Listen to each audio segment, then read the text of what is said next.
서울 강남의 고층 오피스텔 37층. 대형 창문 밖으로 눈발이 희미하게 흩날리고 있었다. 김소연은 두 손에 머그잔을 감싼 채 묵묵히 창밖을 바라보았다. 창 너머로는 수십 개의 빌딩 불빛이 반짝이고 있었지만 그녀의 마음은 오래전부터 꺼져 있었다. 올해로 57. 국내 방산업계를 대표하는 해동 디펜스의 전략기획본부장으로 김소연은 그 누구보다 치열하게 달려왔다. 이혼 후 자녀 없이 홀로 살아온 지난 20년, 그녀의 삶은 오직 성과와 신뢰로 채워진 서류 더미와 효율실로 구성되어 있었다. 사무실에 들어서면 부하 직원들은 일제히 고개를 숙이고 인사했다. 회의실에서는 그녀의 한마디가 전체 흐름을 결정짓곤 했다. 그런 김소연에게 회사는 전쟁터이자 유일한 안식처였다. 하지만 그녀는 요즘 문득문득 허기를 느꼈다. 이 모든 성공이 과연 진짜 3이라고 말할 수 있을까? 김 본부장님, 비서의 목소리에 그녀는 생각에서 빠져나왔다. 국방부 협력 프로젝트 관련 건으로 긴급 지시가 내려왔습니다. 또? 소연은 피곤한 듯 이마를 짚었다. 최근 국방부와의 공동방위 산업 협약 추진이 본격화되면서 회사에서는 고위 임원이 직접 실무를 총괄해야 한다는 결론을 내린 상태였다. 복잡한 보안 기준과 산업 기밀 문제 때문에 기존 팀장이 해결하지 못한 사항들을 그녀에게 넘긴 것이었다. 처음에는 번거롭다고 생각했다. 하지만 한편으로는 이 도전이 오랜만에 느껴지는 전장처럼 느껴졌다. 그녀는 다시 전투 모드를 켰다. 좋아. 이건 내가 처리하지. 며칠 뒤 국방부와의 첫 미팅이 진행되었다. 회의실엔 중간 관리자들과 실무자들이 정리된 자료를 들고 대기하고 있었다. 김소연은 제1상석에 앉아 군 측 대표를 기다렸다. 특수전 사령부에서 대위 한 분이 오신다고 합니다. 비서의 말에 그녀는 고개를 끄덕였다. 예상대로라면 최소 10년 이상 복무한 중령 혹은 소령급이 올 것이라 생각했다. 그러나 30분이 지나고 문이 열렸을 때 들어온 사람은 그녀의 예상과 전혀 달랐다. 군복 차림의 청년. 날카로운 눈매와 단정한 헤어스타일, 그리고 딱 벌어진 어깨. 그러나 그 얼굴은 너무나도 젊었다. 특전사 대위 서준혁입니다. 늦어서 죄송합니다. 청년은 또렷한 목소리로 인사를 건넸고 김소연은 미간을 살짝 찌푸렸다. 저 사람이 대위라고. 군 특유의 위엄보다는 어딘가 수줍음과 긴장감이 느껴지는 인상이었다. 그녀는 짧은 눈인사를 건넨 후 자리에 앉았다. 해동 디펜스 전략기획본부장 김소연입니다. 앞으로 잘 부탁드립니다. 첫 만남은 어색했지만 서준혁은 준비해온 자료를 침착하게 설명했다. 말투는 단정했고 보안 관련 법령에 대한 해석도 명확했다. 그녀는 예상 외로 놀랐다. 생각보다 훨씬 논리적이네. 나이만 보고 과소평가할 뻔했어. 그날 이후 두 사람은 주기적으로 마주쳤다. 군측 실무검토회에 공동 브리핑, 문서 확인 등으로 점점 함께 보내는 시간이 늘어났다. 어느 날 밤 김소연은 사무실에서 홀로 남아 문서를 검토하고 있었다. 종합보고서 마감을 앞두고 있었다. 김 본부장님, 아직 퇴근 안 하셨군요. 서준혁이 조심스럽게 문을 열고 들어왔다. 군 관련 문서가 늦게 도착해서 내일 회의 전에 정리해야 해서요. 제가 도와드릴까요? 그녀는 잠시 망설이다가 고개를 끄덕였다. 그럼 이쪽 파트를 좀 봐줄래요? 조용한 사무실 안, 에어컨 소리마저 꺼진 공간에서 둘은 나란히 앉아 문서를 검토했다. 간혹 손이 스칠 때마다 묘한 정적이 흐르곤 했다. 대위는 이렇게까지 야근 자주 해요? 군에서도 문서 작업은 밤샘이 많아요. 그래도 이렇게 옆에서 함께하는 건 처음이네요. 그녀는 그 말에 순간 눈길을 멈추었다. 그의 옆모습엔 젊은이 특유의 생기와 어른스러운 침착함이 공존하고 있었다. 그날 밤 둘은 새벽 2시까지 함께 일했다. 정리된 자료를 파일로 저장하며 김소연은 조용히 물었다. 집엔 어떻게 가요? 이 시간엔 택시도 없을 텐데. 대중교통이 끊겨서 걸어가야죠. 내가 태워줄게. 강남 근처 아니에요? 그는 놀란 듯 고개를 끄덕였다. 정말 괜찮으세요? 이 시간에 남는 건 피로뿐이니까 그냥 같이 가요. 차 안, 도심의 불빛 사이로 흐르는 침묵. 준혁은 창밖을 바라보며 말했다. 서울은 밝은데도 참 외롭네요. 소연은 그의 말에 대답하지 않았다. 하지만 그녀의 눈빛은 그 말에 깊이 공감하고 있었다. 그녀의 마지막 겨울이 그렇게 조금씩 녹아들기 시작했다. 해동 디펜스와 국방부 간의 협업은 속도를 내고 있었다. 고위급의 승인이 필요한 몇 가지 문서를 제외하고는 대부분의 기술 및 실무 자료들이 준비되어 있었고, 이제는 세부 조율과 현장 실사를 남겨둔 상태였다. 그중 가장 중요한 일정이 바로 강원도 강릉에 위치한 특전사 훈련소 방문이었다. 실전 장비와 통신 기술의 융합 테스트가 진행될 예정이었고, 김소연은 직접 현장을 확인하기로 했다. 예상치 못하게 서준혁도 동행하기로 결정되었다.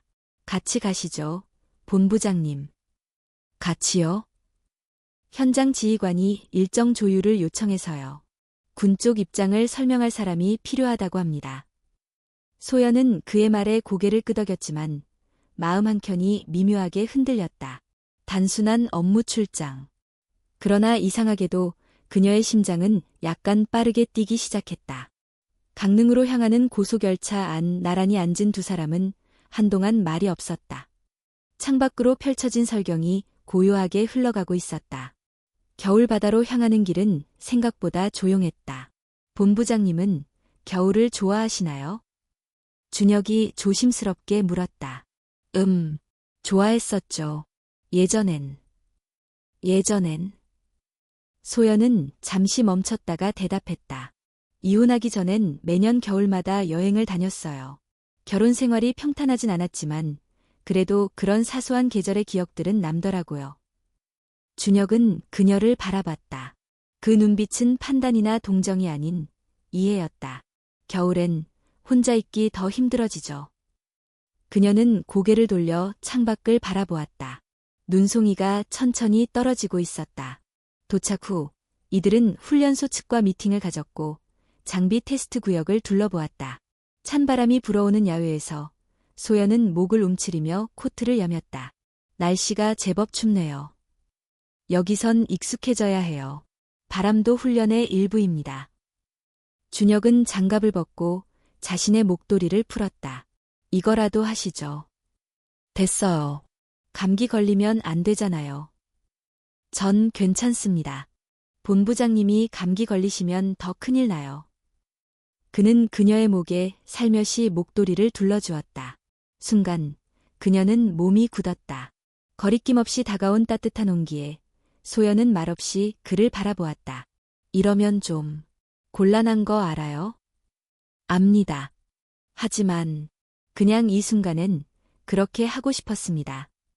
그날 밤 두 사람은 강릉 시내 작은 호텔에 묵게 되었다. 방은 따로였지만 저녁 식사는 함께했다. 횟집 안엔 따뜻한 조명이 흐르고 있었고 창밖으로는 겨울바다가 넘실거렸다. 소연은 회 한 점을 집으며 말했다. 여기 예전에 가족여행으로 왔던 기억이 나네요. 좋은 기억이었나요? 그땐 내가 뭘 좋아하는지도 몰랐어요. 그냥 가족이라는 틀 속에서 무언가를 지켜야 한다는 생각뿐이었죠. 준혁은 그녀의 말에 술잔을 들었다. 이젠 본인을 위해 살고 계신가요? 그럴 줄 알았는데 아직도 누군가를 위해 사는 게 익숙하네요. 술기운 때문일까? 아니면 이 낯선 도시의 조용한 밤 때문일까? 그녀의 말투는 어느 때보다 부드러웠고 준혁의 시선은 흔들리고 있었다. 식사가 끝나고 소연은 혼자 숙소로 돌아가려 했다. 같이 걸어가요. 준혁이 따라 나섰다. 그래도 이 정도는 매너 아닙니까? 그녀는 웃음 섞인 한숨을 쉬며 고개를 끄덕였다. 강릉의 겨울밤, 인적 드문 골목길, 눈이 살짝 덮인 돌길을 조심스럽게 걷는 두 사람. 말이 없었다. 그러나 침묵 속엔 수많은 말이 담겨 있었다. 김소연 본부장님. 그가 멈춰 섰다. 아니, 소연 씨라고 불러도 될까요? 그녀는 놀라 그를 쳐다보았다. 그의 얼굴은 단호했지만 동시에 두려워 보였다. 이 한마디가 두 사람 사이의 모든 것을 바꿀 수도 있다는 걸 알고 있었다. 우리 지금 뭔가 위험한 경계 위에 서 있는 거 알아요? 압니다. 그리고 그 경계, 넘지 말아야 한다는 것도. 하지만 넘지 않으면 후회할 것 같아서요. 소연은 깊게 숨을 들이쉬었다. 지금 말고 조금만 더 시간이 지나면 그땐 괜찮을까요? 기다릴 수 있습니다. 다만 이 마음을 감추진 않겠습니다. 그녀는 천천히 고개를 끄덕였다. 좋아요. 지금은 이 바람만 함께 느껴도 충분하니까요. 준혁은 미소 지었다. 두 사람은 다시 걸음을 옮겼다. 눈은 여전히 내리고 있었고 강릉의 바람은 두 사람 사이를 더 이상 멀어지게 하지 않았다. 그 밤 누구도 말하지 않았지만 둘 다 알고 있었다. 이 감정은 이미 시작되고 있었다. 강릉 출장 이후 김소영과 서준혁 사이에는 보이지 않는 무언가가 생겼다. 이름 붙일 수 없는 감정, 어색하지 않지만 분명한 경계. 둘은 여전히 업무 파트너로 남아있었고 어떤 결정적인 행동도 없었지만 마음의 거리만큼은 확실히 가까워져 있었다. 서울로 돌아온 후에도 공동 프로젝트는 빠듯하게 이어졌다. 국방부와 해동 디펜스 간의 협의는 속도를 내고 있었고 회사 내부에서도 김소연의 리더십에 대한 기대는 점점 높아졌다. 그러나 소연의 마음은 다른 곳을 향하고 있었다. 늦은 밤 또 한 번의 야근이 이어졌다. 사무실에는 김소영과 서준혁 둘만 남아 있었다. 노트북 화면에서는 마지막 보고서 파일이 반짝이고 있었고 조명이 희미한 회의실 안은 조용했다. 창밖으로는 빗방울이 조용히 떨어지고 있었다. 배 안 고프세요? 서준혁이 조심스럽게 물었다. 지금 새벽 2시예요. 아무것도 안 드셨잖아요. 그러고 보니 그렇네요. 그는 주섬주섬 가방에서 무언가를 꺼냈다. 작은 라면 컵 2개와 휴대용 전기포트. 혹시 몰라서 챙겨놨습니다. 급한 밤을 위한 필수템이죠. 당신, 군인 맞죠? 소연은 웃음을 터뜨렸다. 그녀는 군인이라면 모든 것이 단정하고 원칙적일 줄만 알았다. 그런데 이 남자는 이상하게도 틈이 있었다. 그 틈이 오히려 그녀를 편하게 만들었다. 잠시 후 둘은 회의실 구석 작은 탁자에 앉아 라면을 먹었다. 증기가 피어오르고 국물 냄새가 공기 중을 부드럽게 채웠다. 이런 상황, 대학 시절 이후로 처음이에요. 정말요? 응, 그땐 야식이 로망이었는데 지금은 그냥 생존 방식 같아요. 준혁은 라면을 한 입 먹으며 고개를 끄덕였다. 그래도 같이 먹으니까 로망은 살아있는 것 같네요. 소연은 젓가락을 들다가 멈췄다. 그 말 한마디에 심장이 두근거렸다. 이상하죠. 뭐가요? 이렇게 단순한 순간이 가끔은 며칠치 위로보다 더 큰 힘이 돼요. 그녀의 목소리는 낮고 조용했지만 깊었다. 준혁은 말없이 고개를 끄덕였다. 그리고 잠시 정적이 흘렀다. 소연 씨. 그가 천천히 입을 열었다. 네. 지금 이 순간 아무 말도 안 해도 괜찮다는 생각이 들어요. 그녀는 조용히 그를 바라봤다. 말없이 고개를 끄덕였다. 말하지 않아도 이해되는 감정. 그 침묵 속에서 둘은 어쩌면 이미 많은 것을 말하고 있었는지도 모른다. 야근이 끝나고 소연은 엘리베이터 앞에서 멈춰섰다. 준혁도 같은 방향이었다. 엘리베이터 안은 조용했다. 그녀는 거울에 비친 자신의 얼굴을 바라보았다. 지쳐 있었지만 이상하게 눈빛은 생기가 돌고 있었다. 내일은 쉬세요. 그가 말했다. 소연 씨도 사람인데 좀 쉬어야죠. 그 말을 들으면 더 못 쉴 것 같은데요. 그녀가 웃으며 대답했다. 엘리베이터 문이 열리고 그녀는 먼저 발을 내딛었다. 그럼 내일 봐요. 아니, 오늘 오후? 네, 소연 씨. 그녀는 그의 목소리에 다시 한번 돌아봤다. 밤 공기가 차가웠지만 그 한마디에 이상하게 따뜻해졌다. 그날 밤 그녀는 잠들지 못했다. 침대에 누운 채 천장을 바라보며 계속 생각이 떠올랐다. 그가 건넨 컵라면, 조용한 미소, 소연 씨라는 부름. 심장이 조용히 두드렸다. 이건 아니다. 아니어야 한다. 그녀는 스스로에게 그렇게 말하려 했지만 이미 마음은 다른 방향으로 가고 있었다. 그녀는 자신의 나이를 떠올렸다. 57, 그는 28, 29이라고 해도 그녀와는 거의 30년 차이다. 세상은 이 관계를 어떻게 볼까? 아니다. 더 중요한 건 그가 이 감정을 진짜로 책임질 수 있을까라는 질문이었다. 다음 날, 김소연은 평소보다 이르게 출근했다. 책상 위에 문서를 정리하며 스스로를 다잡으려 했지만 준혁이 회의실로 들어오는 순간 다시 흔들렸다. 안녕하세요. 오늘은 좀 쉬셨나요? 글쎄요. 잘 모르겠어요. 그녀는 최대한 평정심을 유지하려 애썼다. 그러나 눈빛은 그녀를 배신하고 있었다. 그날 보고서 미팅은 평소보다 빠르게 끝났다. 회사 직원들이 하나둘 퇴근하고 회의실은 다시 고요해졌다. 소연은 자리에서 일어났다. 오늘은 일찍 들어가세요. 나도 좀 정리하고 갈 테니까. 그럼 같이 정리하죠. 늦은 시간 혼자 두고 가긴 싫은데요. 그녀는 그 말에 아무 대답도 하지 않았다. 대신 창밖을 바라봤다. 서울의 야경이 반짝였다. 어쩌면 그 반짝임 속에 그녀가 잃어버린 감정들이 하나둘 다시 켜지고 있었는지도 모른다. 이건 위험하다. 그녀는 알았다. 하지만 동시에 이 감정은 진짜였다. 서울에 내린 봄비는 유난히 조용했다. 창밖으로 흘러내리는 빗방울 소리가 조용히 밤을 감싸고 회사 건물 복도마저 어느 때보다 고요했다. 김소연은 자신의 사무실에서 마지막 보고서를 정리하고 있었다. 협력 프로젝트의 중간 결과 보고가 국방부로 전달되기 하루 전날이었다. 작은 실수 하나도 허용되지 않는 상황. 그녀는 다시 한번 자료를 꼼꼼히 확인하고 있었다. 본부장님. 익숙한 목소리가 문틈 사이로 들렸다. 서준혁이었다. 이 시간까지. 퇴근하려다. 불이 켜져 있어서요. 혹시 도와드릴 게 있을까 싶어서. 소연은 조용히 고개를 끄덕였다. 그는 말없이 그녀의 맞은편 자리에 앉아 자연스럽게 문서 일부를 받아들었다. 빗소리와 키보드 소리만이 두 사람 사이를 메우고 있었다. 이 프로젝트가 끝나면 그녀가 입을 열었다. 당신은 다시 부대로 돌아가겠죠? 네, 아마도요. 파병 가능성도 있고요. 그럼 우리 다시는 못 볼 수도 있겠네요. 그녀는 말끝을 흐렸다.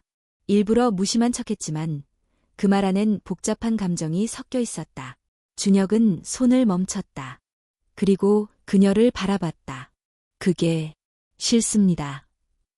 뭐가요? 이 관계가 여기서 끝나는 게요. 소연은 놀란 눈으로 그를 바라봤다. 준혁의 눈동자는 단단했지만 떨림이 있었다. 그는 손가락을 꼼지락거리며 조심스럽게 말을 이었다. 처음엔 그냥 존경이었습니다. 본부장님의 일하는 모습, 판단력, 냉철한 태도. 그게 멋지다고 생각했어요. 소연은 아무 말도 하지 않았다. 그런데 점점 그게 다르게 느껴지기 시작했어요. 같이 회의하고, 보고서 정리하고, 새벽에 컵라면 먹고, 그냥 업무 파트너라기엔 너무 많이 웃었고, 너무 자주 생각나더라고요. 그녀는 심장이 쿵 내려앉는 기분을 느꼈다. 예상하지 못한 고백은 아니었지만 막상 들으니 마음이 복잡해졌다. 준혁 씨. 알아요. 나이 차도 크고 세상 시선도 그렇고 많은 벽이 있다는 거. 하지만 그냥 말하고 싶었어요. 제 감정이 진짜라는 걸. 소연은 조용히 시선을 떨구었다. 그녀의 손등 위로 조명이 은은히 내려앉았다. 시간이 정지된 것처럼 둘 사이의 침묵이 길게 이어졌다. 그녀는 마침내 고개를 들고 말했다. 당신은 아직 젊어요. 앞으로 더 많은 사람들을 만나고 더 많은 선택을 하게 될 거예요. 난 당신 인생에 섞일 수 없는 사람일지도 몰라요. 그건 제가 결정할 문제 아닐까요? 그는 자리에서 일어나 천천히 그녀 쪽으로 걸어왔다. 책상 하나를 사이에 두고 두 사람은 마주섰다. 소연은 숨이 막힐 듯한 긴장감 속에서 그를 바라보았다. 지금 당장 뭔가를 결정하자는 게 아닙니다. 다만, 오늘 밤, 이 감정이 거짓이 아니라는 걸 보여주고 싶어요. 그는 책상 너머로 손을 내밀었다. 망설임 없는 동작. 하지만 그녀는 그 손을 바라보며 한참을 움직이지 않았다. 이 순간을 넘으면 우린 더 이상 돌아갈 수 없어요. 그래서 물어보는 겁니다. 돌아가고 싶으세요? 그녀는 대답하지 못했다. 대신 천천히 일어났다. 그녀의 손이 그의 손 위에 닿았을 때 마치 얼었던 시간이 녹아내리는 듯했다. 그날 밤 소연은 처음으로 회사 외의 공간에서 준혁과 함께 있었다. 조용한 남산 자락에 위치한 그녀의 아파트. 비는 여전히 내리고 있었고 창밖으로는 서울의 야경이 물길을 머금고 있었다. 거실에는 조명이 꺼져 있었고 오직 창밖 불빛이 은은하게 두 사람의 얼굴을 비추고 있었다. 여기선 항상 이렇게 혼자 계셨어요? 응, 오랫동안. 외롭지 않으셨어요? 그녀는 웃으며 대답했다. 익숙해졌다고 생각했어요. 근데 당신을 만나고 나서 그게 익숙이 아니라 무감각이었단 걸 알게 됐어요. 준혁은 그녀의 손을 조용히 잡았다. 그 순간 그녀는 모든 소리를 잊었다. 비도, 시계도, 세상의 시선도. 그들은 아무 말 없이 서로를 바라보았다. 천천히 다가오는 마음의 온기가 방 안을 가득 채웠다. 그날 밤 경계는 무너졌다. 손끝이 닿고 숨결이 가까워졌다. 벽이었던 마음은 문이 되었고 조심스럽게 열렸다. 그 누구에게도 말하지 못할 감정. 하지만 그 누구보다도 간절한 순간. 밤이 깊어갔다. 그리고 그들은 아주 조용히 사랑에 빠지고 있었다. 김소연은 아침부터 몸이 이상했다. 미묘한 어지러움, 속쓰림, 그리고 예상치 못한 피로감. 처음엔 단순한 스트레스 탓이라고 생각했다. 밤을 새운 회의, 고된 일정, 그리고 감정적인 소용돌이. 그러나 증상은 며칠째 계속됐다. 회사 계단을 오르다가 가슴이 뛰고 점심을 먹다가 갑자기 울컥거리는 기분. 평소와는 달랐다. 혹시... 그녀는 머리를 흔들며 스스로를 부정했다. 그럴 리가 없었다. 나이는 57. 폐경도 이미 2년 전에 왔다고 생각했다. 게다가 이런 일이 가능할 리가 없다고 누구나 말하지 않겠는가. 하지만 마음속 깊은 곳, 본능은 경고하고 있었다. 그날 저녁, 퇴근길에 그녀는 조용히 약국에 들렀다. 주변을 두리번거리며 검은 봉지 속에 테스트기를 넣고 나왔다. 아파트에 도착해서도 한참을 열지 못했다. 마치 그 얇은 플라스틱 막대 하나가 인생 전체를 바꿔놓을 것만 같았다. 샤워를 마치고 거실 소파에 앉은 채 그녀는 떨리는 손으로 포장을 뜯었다. 그리고 몇 분 후, 희미하지만 확실한 두 줄의 선이 그녀를 마주하고 있었다. 그녀는 말을 잃었다. 처음엔 이해하려 했었고 그 다음엔 믿지 않으려 했다. 그러나 아무리 눈을 비비고 다시 봐도 결과는 같았다. 그녀는 한참을 그렇게 앉아 있었다. 시간은 멈춘 듯했고 세상은 소리를 잃은 듯했다. 임신이라고? 귓가에서 자신의 목소리가 들렸지만 그것이 실제인지 상상인지조차 알 수 없었다. 밤이 깊었다. 그녀는 결국 산부인과 응급진료를 예약하고 다음날 아침 일찍 병원을 찾았다. 김소연님, 혈액검사 결과입니다. 의사는 신중한 표정으로 입을 열었다. 정확히 말하면 폐경이 아닌 일시적 무배란기였던 것으로 보입니다. 그리고 현재 임신이 맞습니다. 나이가 57인데요. 아주 드문 경우입니다. 그러나 아주 불가능한 일도 아닙니다. 다만 고위험군입니다.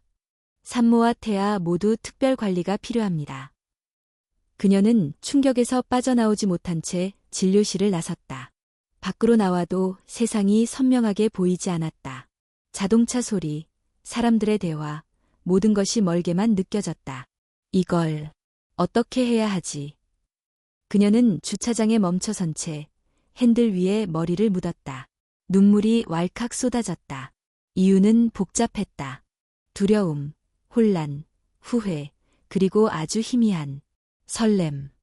하지만 제일 먼저 떠오른 사람은 서준혁이었다. 그날 밤 그녀는 조용히 그에게 전화를 걸었다. 지금 만날 수 있을까? 네, 당장 갈게요. 잠시 후 두 사람은 한강 근처 조용한 카페에서 마주 앉았다. 소연은 그의 앞에 앉자마자 단도직입적으로 말했다. 나 임신했어. 그 말에 준혁의 얼굴이 순간 굳어졌다. 놀람, 경악, 혼란, 그리고 어딘가 모를 희미한 미소까지. 복합적인 감정이 그의 눈동자에 담겼다. 정말 우리 아이예요? 그녀는 조용히 고개를 끄덕였다. 말도 안 되는 일이야. 의사도 기적이라고 했어. 근데 난 아직 믿기지 않아. 한참 침묵이 흘렀다. 그는 그녀의 손을 조용히 잡았다. 그럼 이제 어떻게 하고 싶으세요? 그녀는 그 질문에 대답하지 못했다. 수백 가지 생각이 머릿속을 휘몰아쳤다. 자신의 나이, 사회의 시선, 회사의 반응, 그의 미래, 아이의 건강. 모르겠어. 진짜로 모르겠어. 내가 이걸 감당할 수 있을지도 모르겠고, 당신한테 이걸 짐처럼 안기고 싶지도 않아. 준혁은 조용히 말했다. 짐 아니에요. 책임입니다. 그리고 내 선택이에요. 너무 점잖아. 넌 아직 할 일이 많고 살아야 할 인생이 많은데. 소연 씨도요. 아이를 낳는 게 끝이 아니라 시작이에요. 우리가 함께 키워나갈 수 있다면 그 어떤 시선도 견딜 수 있어요. 그녀는 또다시 눈물이 났다. 이번엔 슬픔보다 더 가까운 감정이었다. 안도, 따뜻함, 그리고 희망. 하지만 현실은 달랐다. 며칠 후 회사 내부에서 알 수 없는 경로로 그녀의 임신 사실이 퍼져나가기 시작했다. 회의실 복도, 엘리베이터, 구내식당 어디서든 그녀의 이름과 임신, 특전사, 혼전이라는 단어가 속삭여지고 있었다. 신일곱에 애를 낳는다고? 설마 그 젊은 장교가 아빠야? 미쳤나 봐. 저 나이에 애를. 누군가는 키득거렸고 누군가는 연민의 눈빛을 보냈다. 하지만 모두가 한 가지 공통된 생각을 하고 있었다. 비정상적이다. 그녀는 조용히 문을 닫고 사무실 안에 홀로 앉았다. 바깥은 시끄러웠지만 이 안은 너무 조용했다. 눈을 감았다. 그러나 머릿속에는 이미 또 다른 소리가 있었다. 아기의 심장 소리, 그리고 서준혁의 말. 책임지겠습니다. 절대 포기하지 않겠습니다. 김소연은 출근길 엘리베이터 안에서 아무 말 없이 서 있었다. 그 좁은 공간 안, 같은 부서 여직원 2명이 조심스럽게 그녀를 흘끗거리며 휴대폰을 확인하고 있었다. 정말 사실이래? 몰라. 근데 특전사랑. 그 나이에. 대박이네. 영화도 아니고. 소연은 아무 말도 하지 않았다. 그녀의 시선은 엘리베이터 층수 디스플레이에 고정되어 있었지만 귓가는 이미 수없이 얼얼했다. 이제 이 소문은 단순한 내부 이야기가 아니었다. 며칠 전 모종의 경로로 유출된 병원 진단서 일부가 회사 내부 메신저에 익명으로 떠돌았다. 그녀가 병원에 다녀왔다는 사실, 그리고 임신이라는 단어가 적힌 이미지 하나. 누구도 대놓고 묻지 않았지만 누구도 무관심하지 않았다. 오후 회에 그녀가 회의실에 들어서자 순간 정적이 흘렀다. 평소라면 경쾌한 인사와 준비된 보고서로 활기가 도는 자리였지만 오늘은 다들 기류가 묘했다. 프레젠테이션 도중 팀장 조민정이 말을 끊었다. 본부장님, 이 자료는 일주일 전 기준인데 혹시 지금 진행 상황에 변동이 있으신가요? 그 질문은 겉으로는 평범했지만 분위기 속에선 날이 서 있었다. 그녀가 임신으로 인해 업무 집중도가 떨어지고 있다는 뉘앙스를 풍기고 있었다. 진행 상황은 동일합니다. 정확히 보고받은 내용 반영했고요. 소연은 단호하게 답했다. 하지만 그녀의 의지와 상관없이 이미 흐름은 변하고 있었다. 그날 저녁, 그녀는 부사장에게 호출을 받았다. 중역실은 조용했고 부사장은 창밖을 바라보며 천천히 입을 열었다. 김 본부장, 최근의 회사 분위기 알고 계시겠죠? 알고 있습니다. 소문이 사실이든 아니든 문제는 그것이 회사를 흔들고 있다는 점입니다. 지금 시점에선 임원으로서 단호한 선택이 필요합니다. 소연은 입술을 다물었다. 일시적 육아휴직이든 내부 정리든 무언가 조치가 필요하다는 의견이 많아요. 언론도 그렇고 투자자 쪽에서도 질문이 오고 있습니다. 제 개인의 삶이 회사의 투명성과 어떤 관련이 있습니까? 그녀의 목소리는 차분했지만 명확했다. 당신은 단순한 개인이 아니에요. 해동 디펜스의 얼굴이자 전략의 키를 쥔 사람입니다. 그날 밤 그녀는 집으로 돌아와 불도 켜지 않은 채 거실 소파에 앉았다. 하루 종일 씹히던 말들이 대감기처럼 머릿속을 휘감았다. 책임, 단호한 선택, 소문이 회사에 미치는 영향. 그 단어들 사이 문득 휴대폰 진동이 울렸다. 서준혁이었다. 소연 씨, 괜찮아요? 그녀는 숨을 내쉬었다. 아니, 회사에서 은근히 사퇴 압박 들어와. 더 이상 버티기 힘들 것 같아. 그럼 그만두세요. 그의 대답은 예상 밖이었다. 뭐라고? 그만두세요. 소연 씨가 소중한 건 회사가 아니라 지금 이 생명과 우리잖아요. 그녀는 말없이 전화기를 내려다봤다. 그리고 아주 천천히 눈물이 흘렀다. 다음 날 아침 군에서도 연락이 왔다. 서준혁에게 긴급 지휘관 면담 통보가 내려졌다. 군본부에서는 최근 언론에서 떠도는 루머와 관련해 이미지 관리 차원에서 준혁의 해외 파병 일정을 앞당기겠다는 통보를 내렸다. 대위, 당신, 김소연 본부장과 개인적 관계가 사실인가? 상관의 날선 질문에 준혁은 망설이지 않았다. 사실입니다. 정신 차려. 당신은 특전사야. 국가의 자산이자 명예를 지키는 전사라고. 이런 스캔들이 떠도는 가운데 파병이라니. 적국의 타깃이 되면 어쩔 셈이야. 준혁은 고개를 숙였다.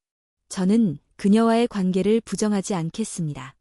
그리고 책임질 겁니다. 책임. 결혼이라도 할 거냐? 이미 그렇게 생각하고 있습니다. 회의실 안은 정적에 휩싸였다. 한참 후 지휘관은 한숨을 쉬며 말했다. 잘 들어. 내 감정은 이해한다. 하지만 이건 사적인 문제가 아니야. 국가와 소속 부대 전체의 신뢰가 걸린 문제야. 그날 저녁, 준혁은 소연을 찾아갔다. 회사에서도 힘들고 군에서도 압박이 심해요. 하지만 나 안 물러날 거예요. 그녀는 조용히 그를 바라봤다. 정말 감당할 수 있어?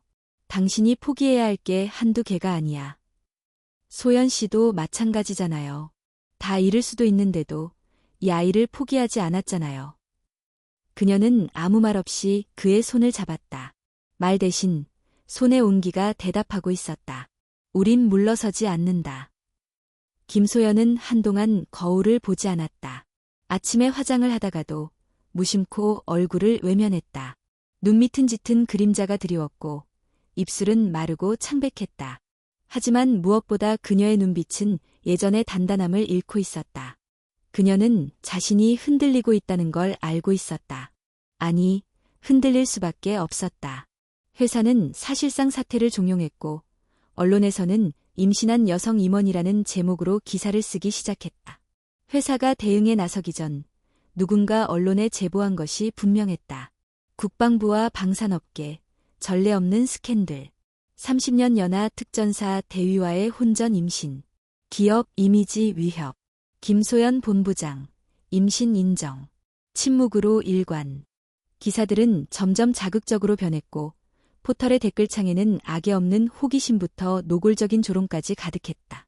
그 와중에 서준혁의 가족도 모든 사실을 알게 되었다. 그날 저녁 소연은 한 통의 문자를 받았다. 준혁 어머니입니다. 이야기할 수 있을까요? 다음 날 그녀는 강남의 한 조용한 찻집에서 그를 만났다. 단정하게 머리를 빗은 중년 여성은 그녀를 처음 보자마자 예의는 지켰지만 눈빛은 싸늘했다. 소연 씨, 맞으시죠? 네, 어머니. 우리 준혁이가 많이 어렸을 때부터 착하고 성실한 아들이었습니다. 군인이 되겠다고 했을 때도 반대는 했지만 결국 믿었어요. 그런데 지금은 제가 아들을 믿어야 하는 건지 지켜줘야 하는 건지 모르겠네요. 소연은 조용히 고개를 숙였다. 그 아이, 정말 준혁이 아이 맞나요? 그 말에 소연은 단호하게 고개를 들었다. 예, 맞습니다. 그럼 결혼을 하겠다는 겁니까? 57. 그것도 이제 갓 30도 안 된 아이와 저희는 사랑하고 있습니다. 그녀는 흔들림 없는 눈빛으로 말했다. 하지만 상대는 눈썹을 치켜 올렸다. 사랑요? 이 나이에요? 아니, 나이는 둘째치고 당신이 진짜로 준혁이를 생각한다면 이 결정을 내렸을 리가 없죠. 어머니, 당신은 이미 너무 많은 걸 가졌잖아요. 경력, 돈, 명예. 그런데 이제 와서 젊은 아이 인생을 뒤흔들어요. 그 아이는 아직 자리를 잡아야 하고 앞으로도 긴 길이 남았어요. 소연은 입술을 꾹 다물었다. 말로 설명할 수 없는 감정이 목을 막았다. 부탁입니다. 아이를 낳는다고 해도 준혁이 인생에서 손을 떼주세요. 그날 저녁, 소연은 아무 말도 하지 않은 채 아파트에 돌아왔다. 불도 켜지지 않은 거실, 그녀는 조용히 무릎을 꿇었다. 그녀는 울지 않았다. 하지만 온몸이 떨렸다. 문득 방 안에서 울리는 휴대폰 벨소리. 준혁이었다. 어머니가 연락했죠? 응. 무슨 말 하셨는지 알아요. 어머니는 원래 그렇게 표현하시는 분이니까. 준혁아. 그녀는 낮은 목소리로 말했다. 우리 멈출까? 그는 침묵했다.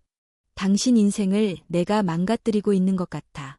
회사도, 군도, 가족도 나 때문이잖아. 그만요. 그의 목소리는 단호했다. 당신이 날 위해서 그렇게 말한다면 나도 말할게요. 난 당신 없으면 안 돼요. 아이도, 당신도 모두 나한테는 가족이에요.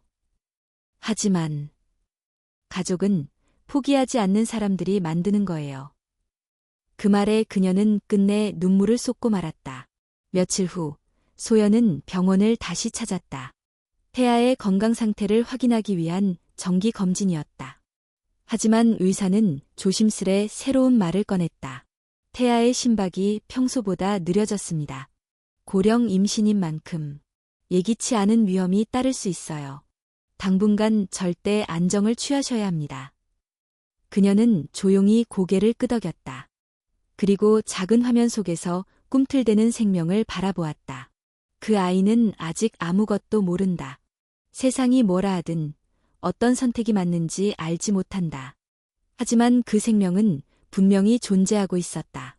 그날 밤 그녀는 결심했다. 회사든 세상이든 누구든 이제는 더 이상 물러서지 않겠다고. 그녀는 다이어리에 단 한 줄을 적었다. 이 아이는 나의 마지막이자 처음이다. 한편 서준혁은 군에서 정식으로 해외 파병 명령서를 받았다. 파병지는 분쟁지로 알려진 중동 지역. 출국까지 남은 시간은 고작 2주. 지휘관은 말했다. 결혼을 하든 하지 않든 내 인생의 우선순위가 뭔지 명확히 해. 그날 밤 그는 조용히 김소연을 찾아갔다. 소연 씨, 나 파병 갑니다.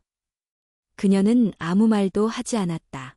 그저 그의 얼굴을 오래도록 바라보았다. 가지 마. 처음으로 그녀는 떨리는 목소리로 말했다. 가지 말고 내 옆에 있어줘. 지금 정말 필요해.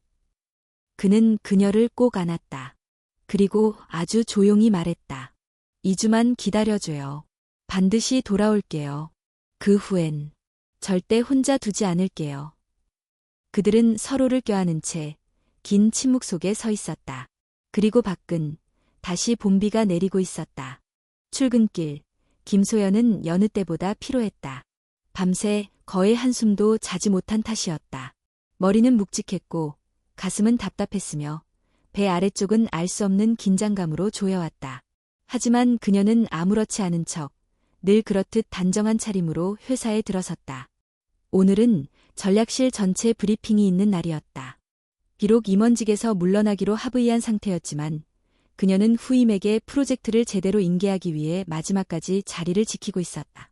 회의가 시작되자 조민정 부장이 앞에 나와 발표를 이어갔다. 그러나 사람들의 시선은 모두 김소연에게 향해 있었다. 그녀가 무슨 말을 할지, 어떤 표정을 지을지 지켜보는 듯했다. 소연은 끝까지 침착함을 유지했다.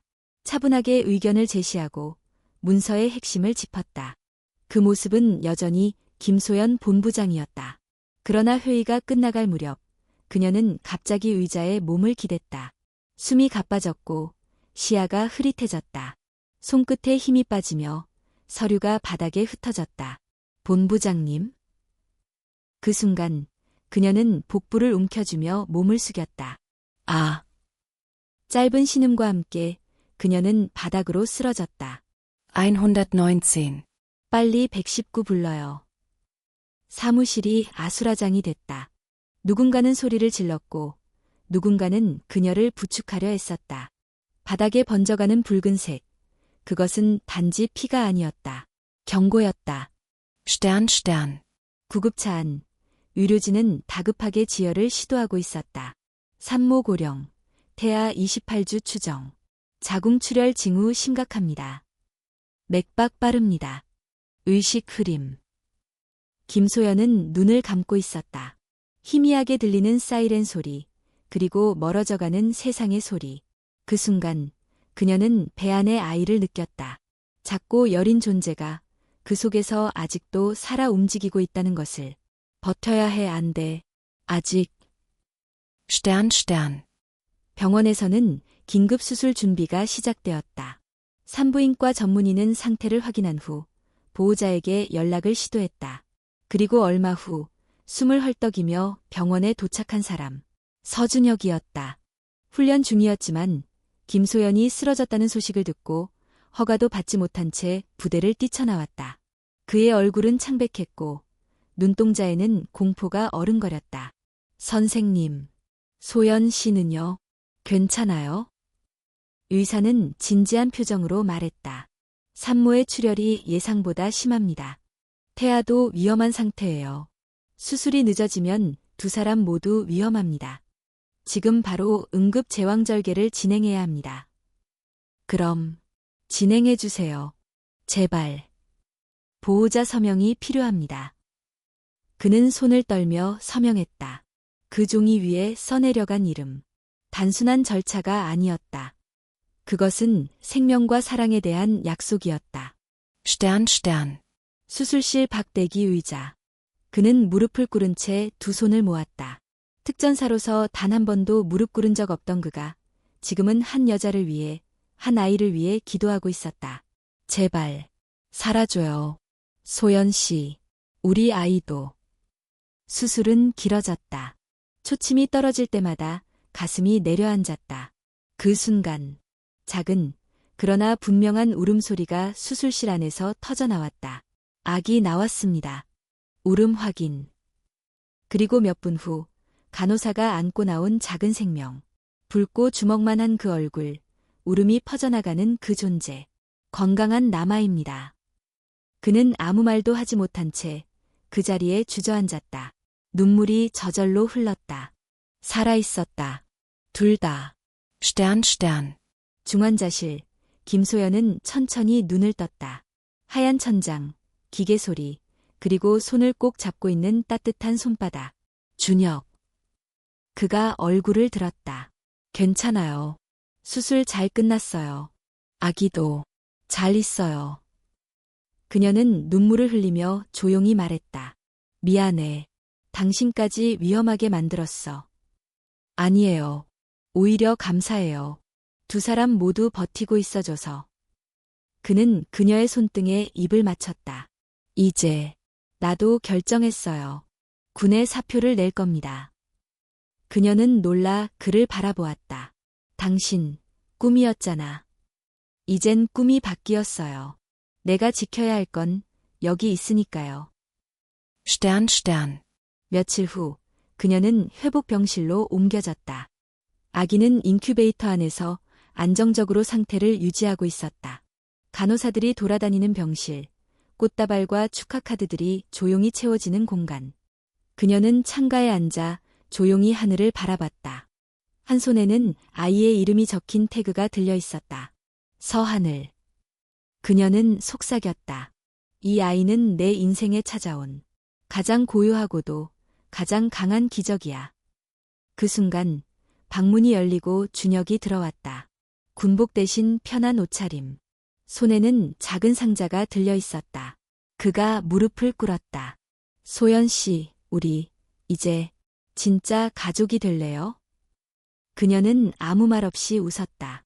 눈물이 흘러내렸지만 그건 더 이상 슬픔이 아니었다. 그날 병원 안 작은 예배실에서 두 사람은 소박한 혼인서약을 올렸다.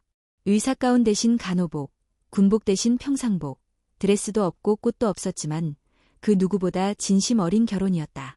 그리고 그들의 곁에는 작고 힘찬 생명이 조용히 잠들어 있었다. 병원 안 작은 예배실. 하얀 커튼 사이로 햇살이 부드럽게 들어오고 있었다. 김소연은 휠체어에 앉은 채 조용히 눈을 감았다. 서준혁은 그녀 옆에 무릎을 꿇고 손을 잡고 있었다. 이 결혼은 드레스도 없고 반지도 조촐하지만 그래도 진심만큼은 누구보다 단단하니까. 그녀는 미소 지었다. 눈물은 더 이상 슬픔의 표시가 아니었다. 두 사람의 혼인 신고는 조용히 처리되었다. 소연은 병원에서 회복 중이었고 아기는 인큐베이터에서 작은 생명을 키우고 있었다. 아이의 이름은 서하늘로 정해졌다. 두 사람 모두의 하늘, 새로운 시작이었기 때문이다. 결혼식 이후 며칠 만에 아기는 일반 신생아실로 옮겨졌다. 의사들은 하늘이 빠르게 건강을 되찾고 있다고 말했다. 체중도 늘고 폐 기능도 안정적이었다. 그 모든 것이 기적처럼 느껴졌다. 그날 밤 병실 안. 소연은 조용히 하늘을 품에 안고 있었다. 작은 입술, 붉은 볼, 힘차게 움직이는 손가락. 이 아이를 안고 있는 지금. 난 인생 처음으로 완전한 사람이 된 기분이야. 준혁은 옆에서 그녀의 머리를 살며시 쓰다듬었다. 소연 씨는 원래 완전한 사람이었어요. 그냥 이제는 그걸 스스로 믿게 된 것뿐이죠. Stern. 며칠 후 군에서 마지막 연락이 왔다. 서준혁에게 배정된 해외 파병 명령은 철회되지 않았다. 단지 출국일이 1개월 뒤로 연기되었을 뿐 군은 외회를 만들지 않았다. 결혼과 출산을 고려해 최대한 유예했지만 더 이상은 어렵다. 준혁은 알고 있었다. 이미 명령이 떨어진 이상 자신이 거부할 수 있는 선택지는 많지 않다는 걸. 그는 소연에게 사실을 전했다. 둘은 함께 아파트 거실에 앉아 있었다. 거실 바닥에는 아기 침대가 조용히 놓여 있었고 신생아 기저귀와 젖병들이 정리되어 있었다. 한 달 후 출국해야 해요. 소연은 잠시 고개를 숙였다. 기다릴게. 정말. 당신이 어떤 결정을 하든 난 기다릴 거야. 이번만큼은 나보다 당신이 선택한 길을 존중하고 싶어. 그녀의 말에 준혁은 눈시울이 붉어졌다. 마음 한켠에 있던 죄책감이 조금은 녹아내렸다. 돌아오면 우리 셋이 함께 집부터 다시 시작하자. 그녀는 작게 고개를 끄덕였다. Stern. 그 후 소연은 병원에서 퇴원해 집으로 돌아왔다. 회사는 공식적으로 그녀의 퇴임을 발표했다. 언론은 다시 한번 그녀를 조명했지만 이번엔 내용이 조금 달랐다. 혼전 임신과 고령 출산. 그러나 흔들리지 않은 선택. 김소연 전 본부장. 나는 이제 엄마로서의 삶을 시작한다. 경계 넘은 사랑. 그리고 새 출발. 인터뷰 요청도 쏟아졌지만 그녀는 대부분 거절했다. 대신 조용히 하루하루를 기록하기 시작했다. Stern. 새벽 2시 아기 울음소리에 눈을 뜬 김소연은 분유를 준비하며 조용히 중얼거렸다. 하늘아, 엄마도 이건 처음이야. 근데 우리 같이 배워가자. 신생아를 돌보는 일은 생각보다 훨씬 힘들었다. 체력은 쉽게 바닥났고 감정 기복도 심했다. 하지만 그녀는 한 번도 포기하고 싶다는 생각을 하지 않았다. 아기를 품에 안고 있을 때 세상 어떤 부정적인 시선도 더 이상 그녀를 흔들 수 없었다. 서준혁은 하루에 한 번 영상통화를 걸어왔다. 군부대의 제한된 환경에서도 그는 아이의 웃는 모습을 놓치지 않으려 했었다. 하늘이 또 웃었어요. 응, 아빠 목소리 들으니까 움직이더라. 그는 화면 너머에서 웃으며 손을 흔들었다. 내가 돌아갈 땐 기어서 나한테 오겠지? 소연은 그 웃음을 보며 한편으로는 눈물을 참았다. Stern, Stern. 어느 날 그녀는 오랜만에 노트북을 열었다. 새로운 문서의 제목은 이렇게 적혀 있었다. 늦게 핀 사랑의 온기, 김소연. 그녀는 타이핑을 시작했다. 과거의 화려함도 파격적인 선택도 모두 있는 그대로 담아내기로 했다. 숨기지 않고 두려워하지 않고 그녀는 알고 있었다. 자신과 같은 나이의 여성들 혹은 절망 앞에 선 누군가가 이야기를 읽고 위로를 받을 수 있다면 그것만으로도 충분하다는 걸 그녀는 쓰고 또 썼다. 그리고 어느새 새벽 해가 뜨고 있었다. Stern, Stern. 시간은 흐르고 파병 출국일이 다가왔다. 공항. 소연은 하늘을 안고 준혁 앞에 서 있었다. 당신 꼭 돌아와야 해. 물론이죠. 약속했잖아요. 그는 하늘의 이마에 조심스럽게 입을 맞췄다. 우리 아들. 아빠 금방 올게. 엄마랑 잘 지내고 있어. 소연은 울지 않으려 애썼지만 끝내 눈물을 흘리고 말았다. 당신 없는 한 달. 너무 길 것 같아. 당신이 있으니까 하늘도 괜찮고 나도 괜찮아요. 비행기 탑승 시간이 다가오고 있었다. 준혁은 마지막으로 그녀를 안았다. 단단하고 따뜻하게. 마치 지금이 마지막인 것처럼. 그녀는 속삭였다. 돌아오면 우리 꼭 진짜로 시작하자. 그는 고개를 끄덕이며 말했다. 응, 그때는 더 이상 헤어지지 말자. 비행기 문이 닫히고 활주로가 멀어졌다. 그녀는 한 손으로 아기를 안고 다른 손으로 작게 흔들었다. 그리고 조용히 웃었다. 이제 나는 누구보다도 살아있다. 가을바람이 서울의 골목을 부드럽게 스쳤다. 은행잎은 노랗게 물들었고 카페 앞 테라스에는 커피향과 따뜻한 웃음소리가 퍼지고 있었다. 김소연은 유모차를 천천히 밀며 동네 공원을 걷고 있었다. 옅은 카디건에 작은 모자를 쓴 아기 하늘은 유모차 안에서 조용히 자고 있었다. 하늘이 태어난 지 이제 5개월. 그는 웃고 소리를 내고 눈으로 엄마를 따라 움직이는 법을 배웠다. 우리 하늘, 아빠 돌아오면 제일 먼저 뭐 할까? 그녀는 살며시 유모차 안으로 얼굴을 들이밀며 속삭였다. 아빠 품에 안기겠지? 그동안 많이 보고 싶었잖아. Stern, Stern. 서준혁의 파병 복무는 드디어 끝이 났다. 원래 계획보다 1개월이 더 길어졌지만 그는 부상 없이 건강하게 귀국했다는 소식이 도착했다. 소연은 긴장을 숨기지 못했다. 마음속에서 수백 번 그 장면을 상상했다. 공항에서 하늘을 안고 그를 마주보는 순간. 그리고 마침내 그날이 찾아왔다. 인천공항. 입국장 앞. 김소연은 단정하게 머리를 묶고 아이를 품에 안은 채 대기하고 있었다. 사람들이 하나둘 나오기 시작했다. 군복을 입은 병사들, 가족들의 환호. 그녀는 눈을 크게 뜨고 기다렸다. 그때 소연 씨.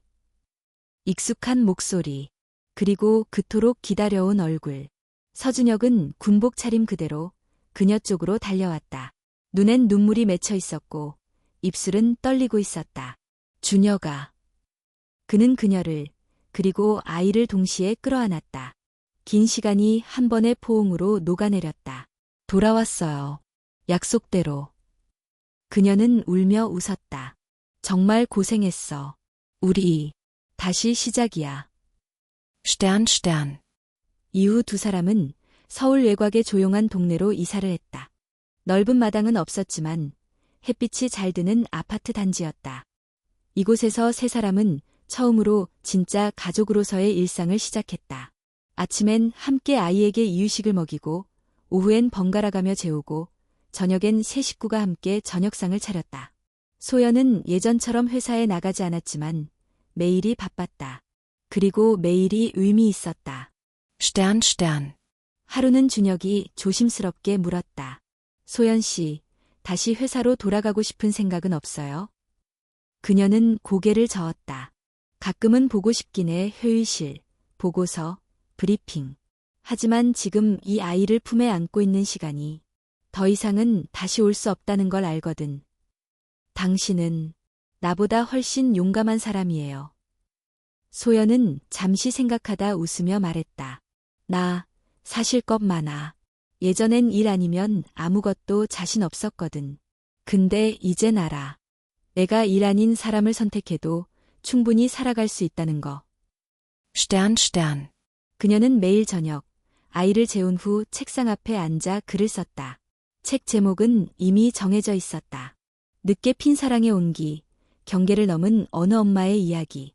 원고는 점점 완성되어 갔고 출판사에서도 긍정적인 반응을 보냈다. 그녀의 이야기는 단순한 연애담이 아니었다.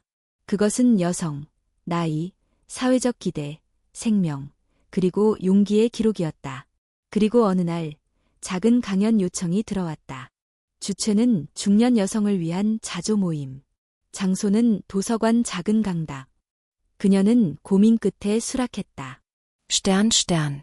강연 날, 소연은 차분히 연단에 섰다. 앞에는 40대, 50대 여성들이 조용히 앉아 있었다. 모두 다른 얼굴이지만 비슷한 눈빛. 어딘가 지쳤고 어딘가 단단한. 안녕하세요. 김소연입니다. 나이는 시녀덜비고 한 아이의 엄마이자 한 남자의 아내입니다. 청중들 사이에서 작게 웃음이 흘렀다. 오늘 제가 여러분께 드릴 이야기는 누가 들어도 말도 안 되는 이야기일 수도 있어요. 하지만 그 말도 안 됨을 견뎌냈기에 지금 이 자리에 제가 있는 거라고 생각합니다. 그녀는 담담하게 그러나 힘있게 말했다. 우리는 나이 들수록 잃는 것만 생각해요. 체력, 기회, 사랑, 가능성. 하지만 전 오히려 늦게서야 진짜 나를 찾았습니다.